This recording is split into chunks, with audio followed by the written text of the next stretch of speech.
ചൂട് സഹിക്കാൻ വയ്യാതെ പുറത്തിറങ്ങിയപ്പോഴേക്കും അവിടെ പോയി ഒരു സംഭാരം കുടിക്കാമെന്ന് വിചാരിച്ചു കേട്ടോ. അപ്പോൾ സംഭാരത്തിൽ ചേട്ടനെ ചെറുതായിട്ടൊന്ന് പറ്റിച്ചു. 25 രൂപയുടെ സംഭാരമാണ്. പക്ഷേ വെറും മോരിൽ കുറച്ച് വെള്ളം ഒഴിച്ച് ഉപ്പിട്ട് തന്നായിരുന്നു. എനിക്ക് ഇഞ്ചിയോ കറിവേപ്പിലോ പച്ചമുളകോ ഒന്നും തന്നില്ല. അപ്പം ഞാൻ പറഞ്ഞു, ചേട്ടാ എനിക്കത് പാക്ക് ചെയ്ത് തന്നാൽ മതി, ഞാൻ വീട്ടിൽ പോയി ഇതല്ല. അപ്പോൾ ചേട്ടൻ പറഞ്ഞ സാധനങ്ങളൊന്നുമില്ല, ഇനി ചന്തയിൽ പോയി വാങ്ങിയാലേ ഉള്ളൂ എന്ന് പറഞ്ഞു. അപ്പോൾ എന്തിനാണ് സംഭാരം ഉണ്ടെന്ന് പറഞ്ഞാൽ എനിക്കറിയില്ല. അപ്പോൾ വീട്ടിൽ വന്നപ്പോൾ മഴ.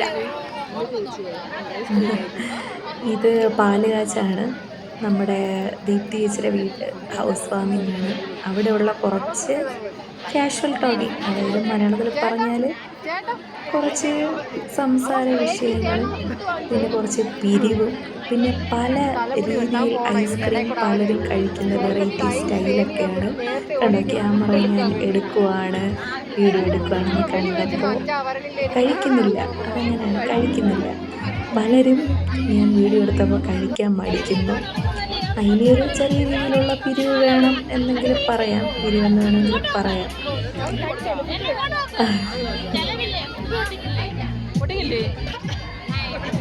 ഇനി ഇത് ഇന്നത്തെ സ്റ്റാർ ഇതാണ് ദീപ്തി ചേച്ചി. കണ്ടോ, ആരും ഐസ്ക്രീം കഴിക്കുന്നില്ല, ആഗോള ചർച്ചയിലാണ്. ഇതാണ് നമ്മുടെ തെക്കേ വീട് ലൈൻ ലീഡർ. അപ്പോൾ നമ്മളിതൊക്കെ കഴിഞ്ഞിട്ട് നേരെ ഒരു സിനിമയ്ക്ക് പോയായിരുന്നു കേട്ടോ. അപ്പോൾ ഇന്നത്തെ വീഡിയോ ഇത്രയേ ഉള്ളൂ. വീഡിയോ ഇഷ്ടമായിട്ടുള്ളവർ ലൈക്ക് ചെയ്യുക. ടാറ്റാ.